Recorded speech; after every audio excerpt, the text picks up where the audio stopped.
Jillo there, H+III+T, it's about that dang on time. I don't know why I've never filmed a video here before, but this is actually pretty dang on dope. Also, got a little championship belt just in case y'all forgot, but that's not here nor there. My bad for no videos for the last couple days. So let me get the boring stuff out of the way and then we'll get into the actual video. Y'all know how Wednesday videos go, even though today is Thursday. Happy July 4th if you're from America. If not, then just ignore us Americans being ignorant, but that's not here nor there.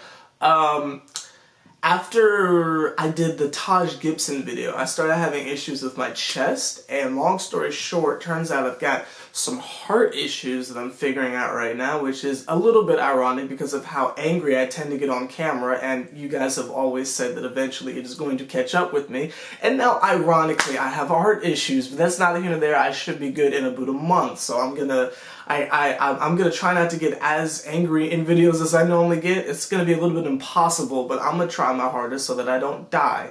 So I've been in the hospital for the last 2 days, so my bad for, you know, not uploading on Wednesday or Tuesday, but I'm gonna just keep going from then on. So that's the boring personal stuff. One more quick plug, and then we'll get into the shenanigans. Also, this is gonna sound really crazy, but subscribe to my second channel. That is SeverTheBond 2. I figured out what I'm gonna do. I'm gonna do beauty videos. I'm gonna become a beauty vlogger, and I'm gonna do like hair tutorials, because that just looks like that's money falling from the sky. And these dick videos ain't getting it done, gosh dang it, and I need an income, so I'm gonna go leech off the beauty community real quick, but that's not here nor there. So subscribe to the second channel if you want to see me accidentally make people bald, but that's not here nor there.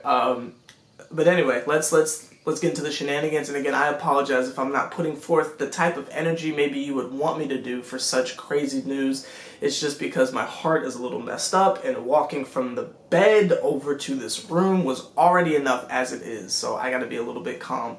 But that's not here nor there. So we got a lot of stuff we got to address. We got to talk about, obviously, free agency, the moves we did make, the moves we didn't make, the contracts we did offer, the contracts we didn't offer, all that kind of stuff. We got to talk about ESPN. We got to have a serious Stephen A conversation, and we got to talk about our future. I will do a summer league general video on Saturday. I just kind of ran out of time. Again, I just got out of the hospital last night, so I even still got the IV band-aid on, so you feel me? So, like, I just kind of need a second to just chill. I'm going to get some barbecue today, gosh dang it, and we will do live streams after every single game. So I'll see y'all tomorrow night. 9:30, if you are on the Eastern Conference, will be every game. See, just this already got my chest feeling different, but that's not here nor there. I'm going to try to push through this video. Okay, so let's start with the media. Let's just start, actually, yeah.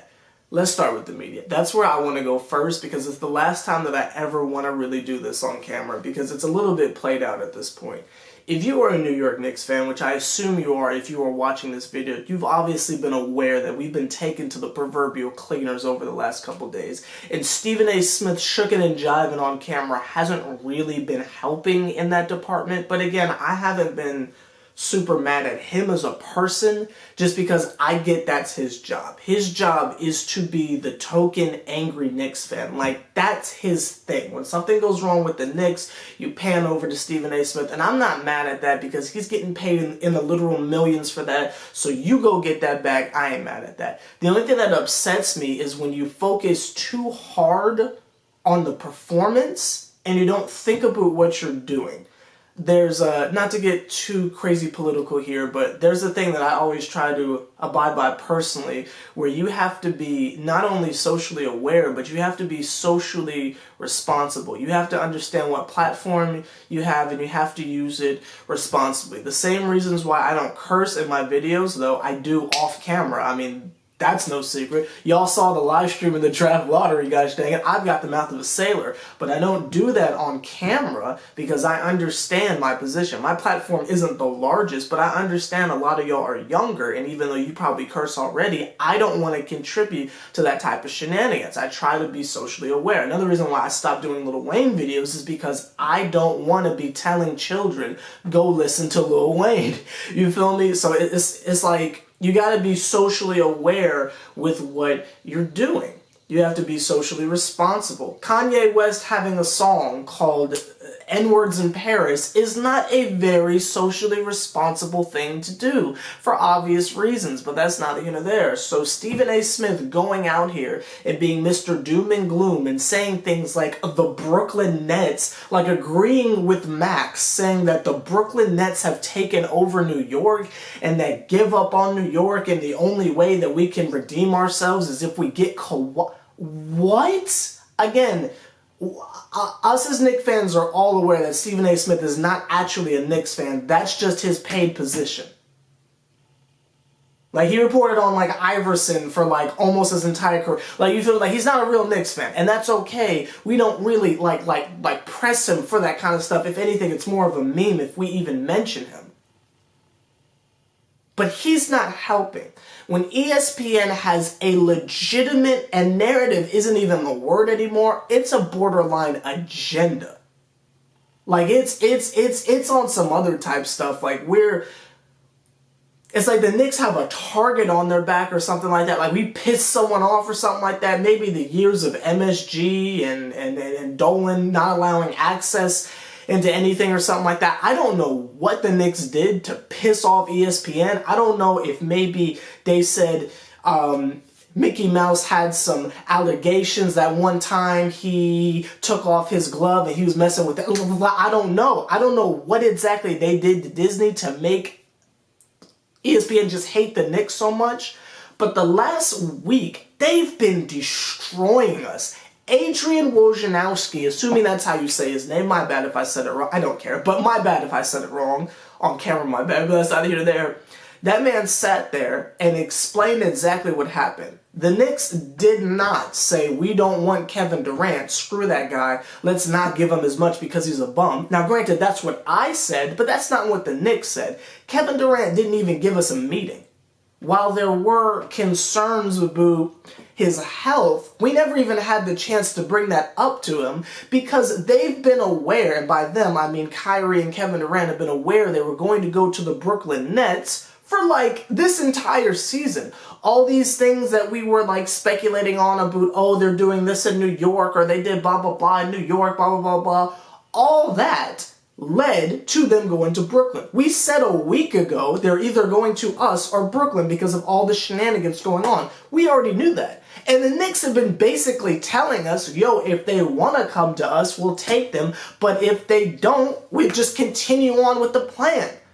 The exact same plan that we have all said this entire offseason we are down for.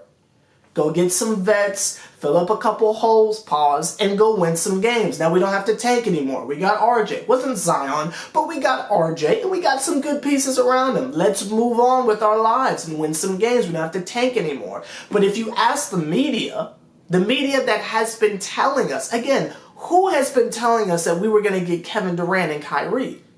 Was it the Knicks or was it the media? And when I say the media, I'm talking about ESPN.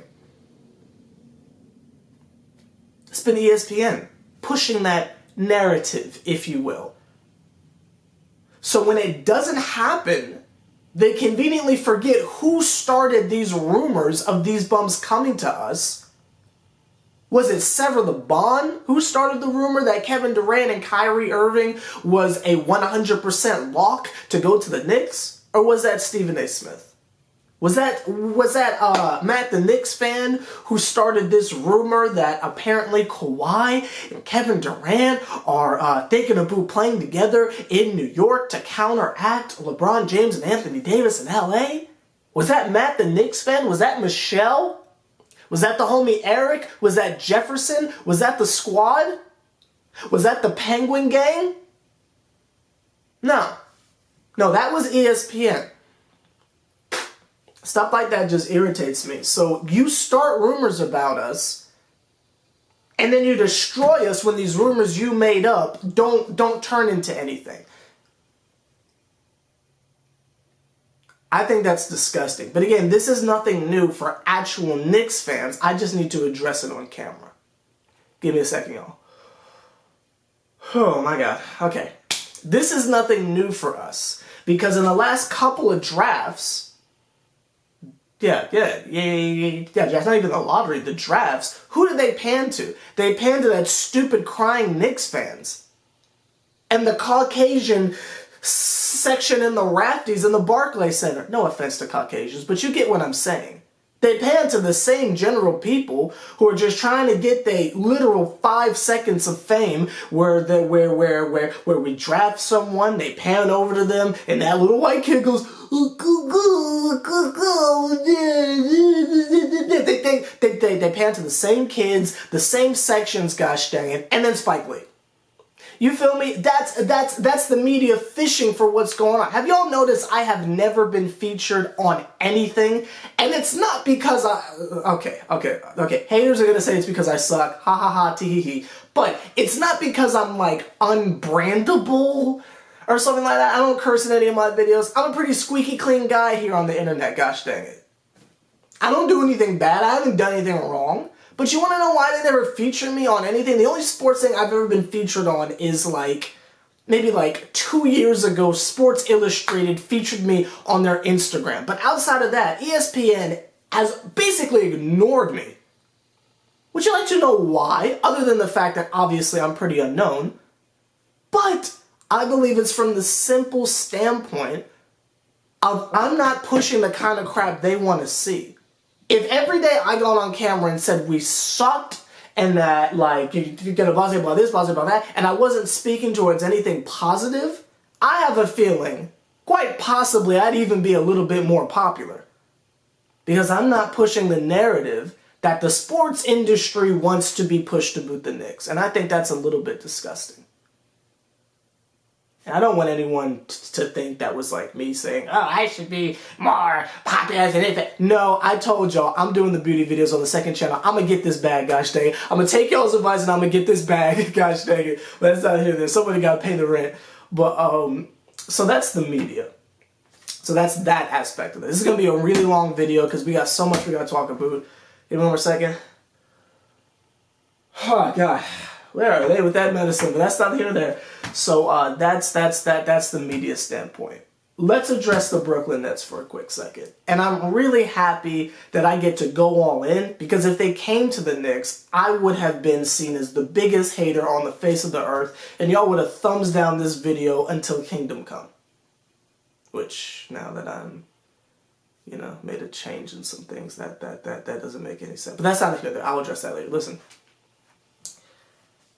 As stated for the last 4 months, I would not have said no to Kevin Durant and Kyrie Irving because you cannot say no to that. You can't, you just can't say no to something like that. If they wanted to come to us, you'd be an idiot to say no.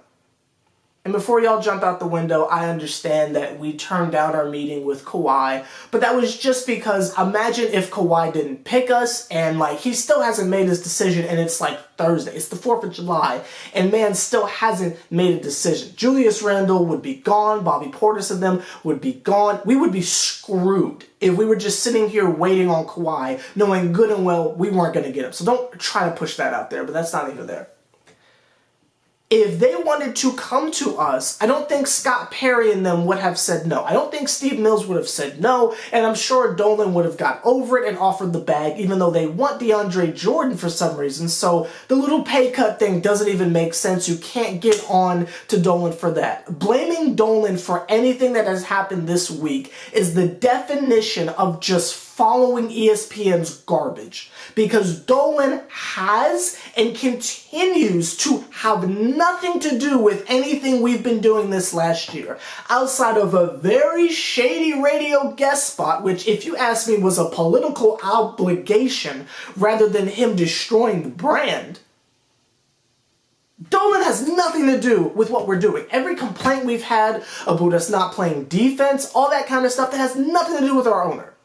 So if you're talking to someone and they immediately say, oh, well, the Olin donor, they've been watching ESPN. Don't listen to them. Gosh, dang it, am I going to make it through this video? Hold on. Okay. Gosh, dang, I'm going to make it through this video. Now for the honesty. I feel bad for the Brooklyn Nets, I really do.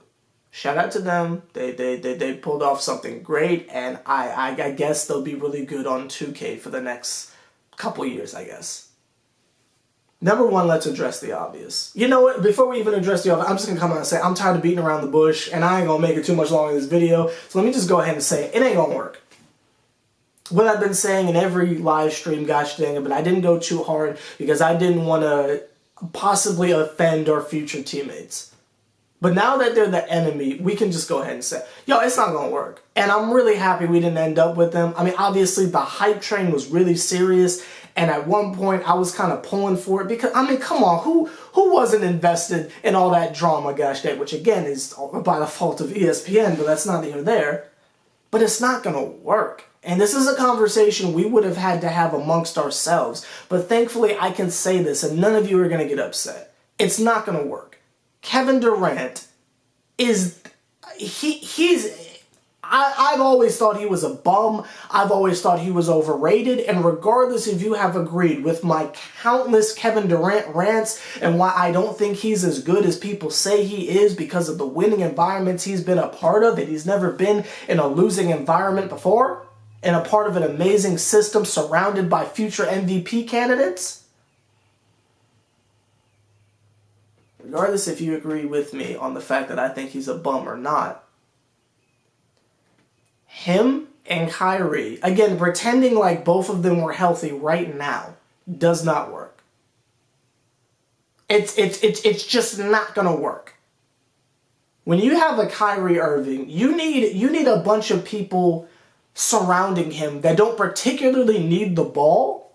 He's like a mini LeBron. You need people around him that don't particularly need the ball, can shoot from a decent range, but are really good with that off-ball movement stuff, and they're just more puzzle pieces. They're good, but they need to be more so puzzle pieces. Somebody like, say, a Chris Bosh or something. Again, he's like a mini LeBron. Not in his play style, but how he interacts with his teammates. He needs to be on a place, ironically, like the Boston Celtics. I thought that was a decent fit. Chemistry-wise, it was trash, which shout out to all the people at the gym I go to who told me I was an imbecile for saying Kyrie was going to ruin the chemistry when he came back, but that's not the end of that. He needs to be a part of something like that. He just needs to get along with the people. The Brooklyn Nets are not that. The Brooklyn Nets are not that. They are us with D'Angelo Russell. That is what the Brooklyn Nets are. As much as we love Mitchell Robinson and Kevin Knox and Trier and all them, hold on, let me jump out. Hold up. Sorry about that. As much as we like Kevin Knox and Trier and Mitchell Robinson and Dotson and Frank, well, I don't like Frankie, but you get what I mean, gosh dang. As much as we like those kids, the Brooklyn Nets can basically say the same thing about what was their young core. You know, Karis LeVert, Who do they have on that team? Okay, well, I'm sure there's other people I just can't think of because screw the Brooklyn Nets, but that's not here or there. They could say the same thing, and they've been to the playoffs, so maybe they can push a little bit harder. We just don't keep up with them like that. So where I'm going with this is you just left a stacked environment filled with legitimate all-star children to join the New York Knicks with D'Angelo Russell. Now D'Angelo Russell is gone. You are in the exact same environment, minus some of the young core because you had to make room for KD and DeAndre Jordan. You don't even have that bum Jared Dudley anymore. Not that he's young, but your core is gone.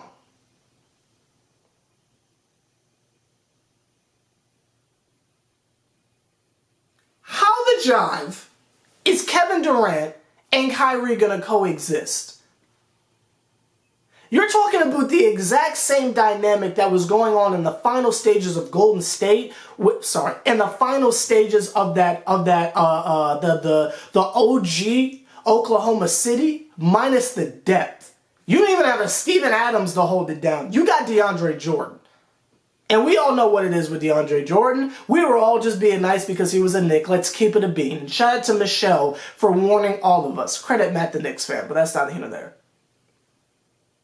It's not going to work. It's not going to work. They're not going to get along. They're going to start butting heads. I don't care if they're best friends. LeBron James and Dwayne Wade were best friends, and Dwayne Wade was asking out almost halfway through the season because he said, I can't take this.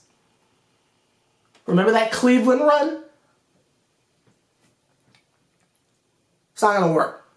Those two are not going to mesh together. It's not going to work. You got two overly sensitive people in a New York market that is not, and people like to throw out this whole, oh, if they would have joined the Knicks, the media would have been crazy. It's the same reporters. The Nets and the Knicks have the same freaking reporters. The New York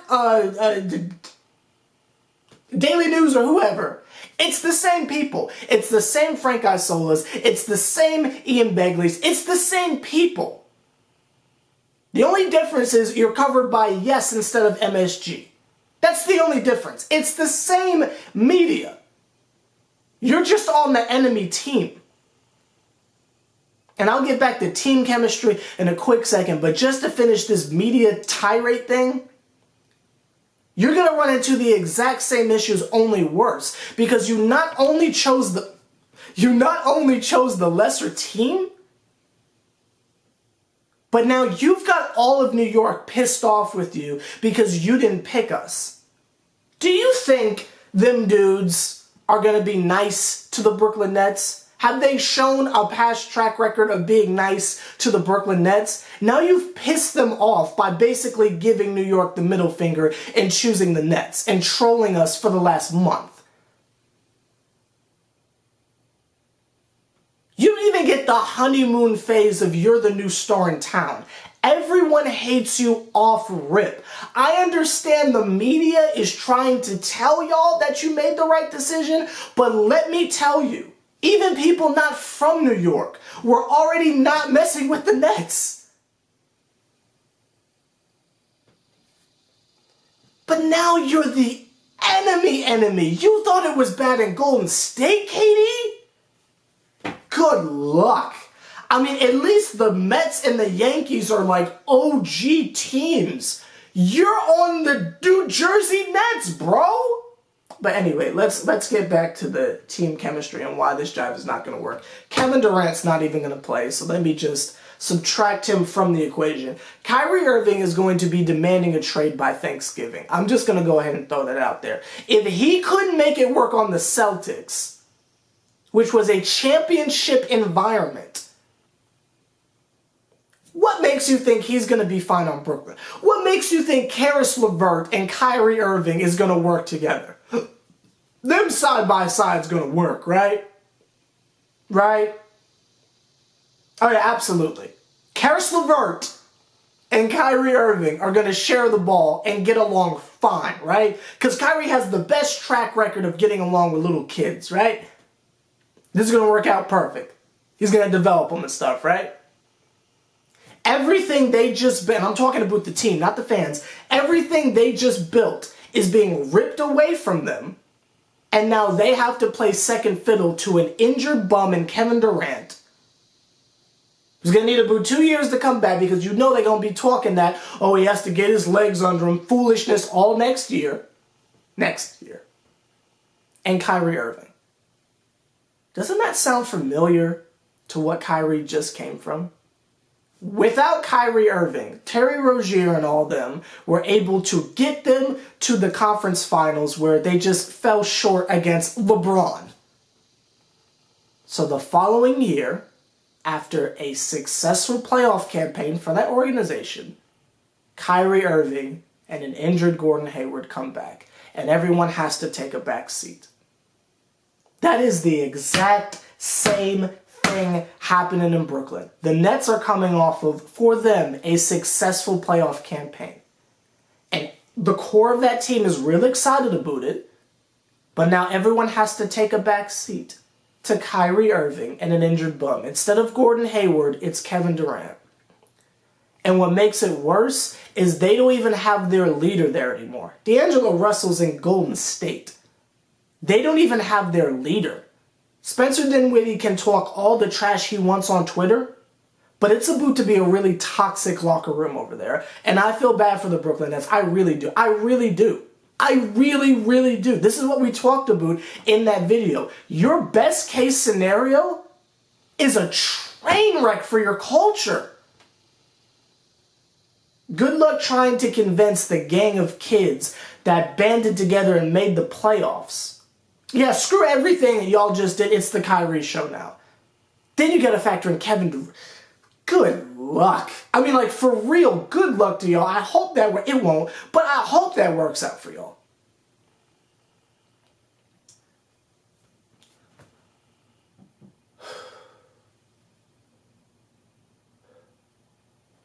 So that's the Brooklyn Nets side of it. We've addressed the media. We've addressed, Stephen A Smith and ESPN. We've addressed the Brooklyn Nets and Kyrie Irving and stuff. And how I'm happy that that is not our problem. We don't have to sit here and worry about if Alonzo Trier says something wild to Kyrie Irving, what's going to happen. We don't have to worry about that. Let's talk about the Knicks, since this is a Knicks video and this is a Knicks channel. I don't think I've ever said that out loud before. That gave me goosebumps. The New York Knicks procured, if you will. They grabbed Julius Randle, which is exactly what we wanted. Again, people who are not actual Knicks fans, I get if you were looking at that like, oh, Julius Randle. No, that is exactly what we wanted. That is exactly who we wanted. And some organizations will lie and say they got who they want.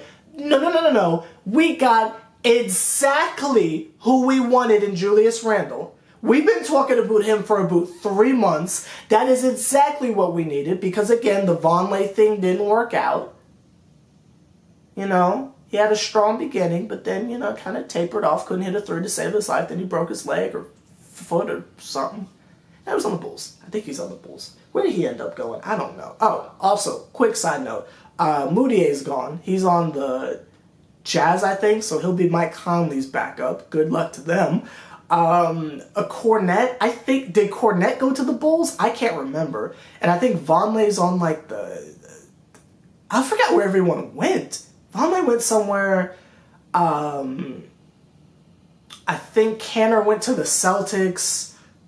Good luck. I think, Hazonia went to the Trailblazers or something like that. I can't remember where everyone went. But everyone from last year is gone. They're thinking about maybe bringing Lance Thomas back. I think that's because R.J. Barrett wants him because of Duke, but that's not here nor there. But anyway, we got Julius Randle, which is exactly what we wanted, so that helps the power forward thing. So our starting lineup is solidified, I think is the word, I'm not really sure. I don't like the whole narrative that Dennis Smith Jr. is better than Trey Burke. Y'all know how I feel about Trey Burke, but we have established a pretty good starting lineup for this year. I mean, it's set. There's no holes in our starting lineup any longer. We don't have to say so-and-so, and whoever. We know.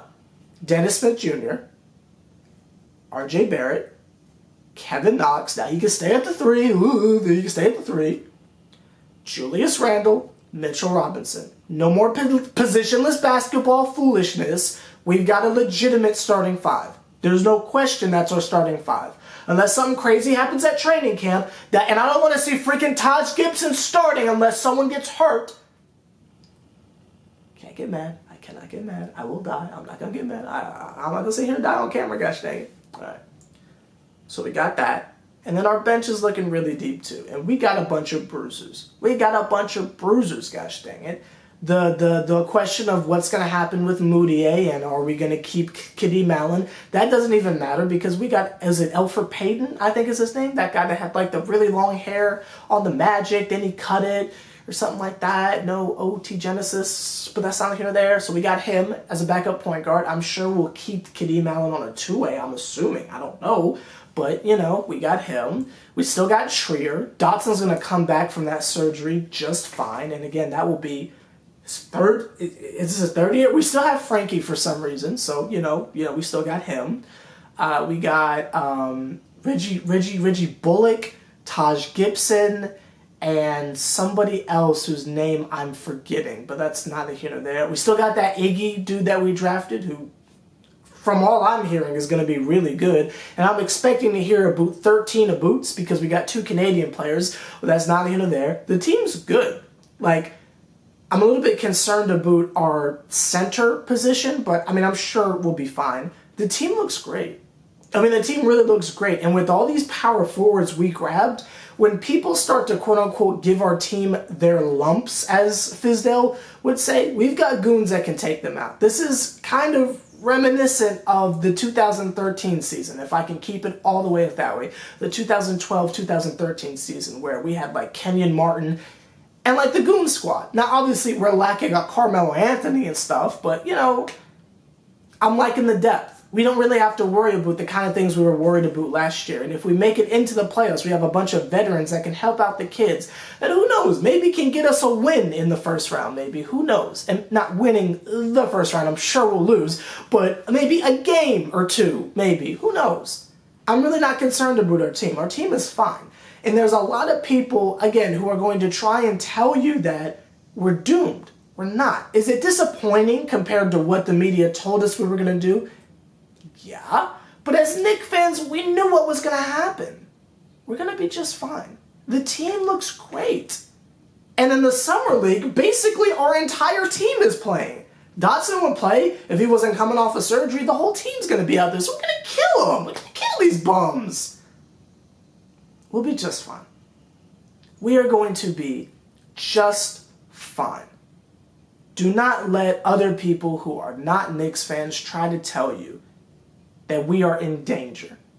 And if a Knicks fan tries to tell you that we're going through some hard times, they're not really a Knicks fan. I know that sounds harsh, but it's true. If you meet a Knicks fan who's depressed right now, who looks at these videos of Mitchell Robinson and how he addresses the new picks we got as kids, Mitchell Robinson and Kevin Knox are calling RJ Barrett and them kids. If that doesn't put a smile on your face, I don't know what will. Mitchell Robinson's talking about he gonna show off that jump shot. Kevin Knox looks swoller than 16 little bits. You already know what Trier's gonna do. Dotson's gonna come back better than ever. I'm assuming since we're keeping Frankie, they're going to make him do something. I think he should be the next Ron Baker and collect dust on the bench personally, but that's not here there.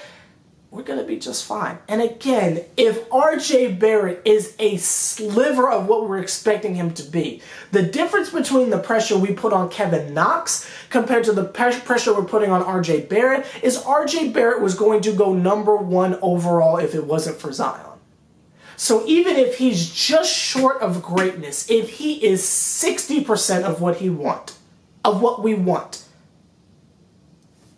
I'll take it next to year 2 of Kevin Knox and Mitchell Robinson.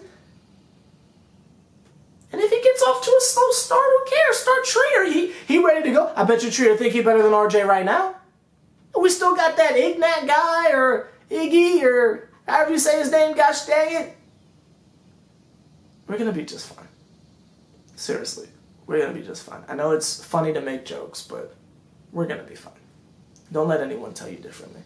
Like, comment, subscribe, H+III+T. You know, the Triple OG putting as much work as me. Do me a favor, point him out. And I mean that, putting as much work as me. I am fresh off of a hospital bed. I had to take breaks on camera to get through this video. But, you know, I love my Knicks. Gosh dang it. And if you support me personally as a person, remember, subscribe to my second channel because I'm going to try to put up these dang on hair videos. I'm going to get this quick bag. I'm going to get this quick bag. Gosh dang it. I see these hair tutorials do like 2,000 views a video, gosh dang it. So I could use that money so I can keep covering the Knicks, but that's not here or there. So yeah. Check out the second channel. I'll try to have a video for that out sometime this weekend. Be doing a live stream tomorrow night after the game. Every single one of our summer league games is at 9:30 on the East Coast. So be on the lookout for that. Going to be a late live stream, but if you want to hang out, it's summertime. I mean, I don't think anyone's going to bed early unless you have a job. Then shout out to you, but that's not even there. So see you after all that. And I'm going to go back to bed. Well, let me end this video, then I'm going to go back to bed and get some rest. Enjoy your 4th of July if you're in America, and if you're not, go listen to Chris Brown's album. It is pretty darn good. Need a Stack is my favorite song so far. It's like 30-something tracks. I haven't gotten through yet, but that's not here and there. Hope you guys are doing well. Hope you guys are doing great. And just from being in an emergency room for the last basically 48 hours. If you have family, just hug them. Just hug them. I saw a lot of really messed up stuff the last couple days. Just hug them. Tell them you love them, because you never know when it's your time or when it's someone else's time. So just give them a hug. That's all you gotta do. You ain't gotta be all mushy and stuff. Say, SeverTheBond told me to be open with my feelings. No, just hug them. Anyway, I'll see y'all tomorrow night for the live stream. I got. Penguin Game was Liddy. Shout out to everyone who's been supporting me this summer. I really do appreciate it. And I will see y'all tomorrow. Hey.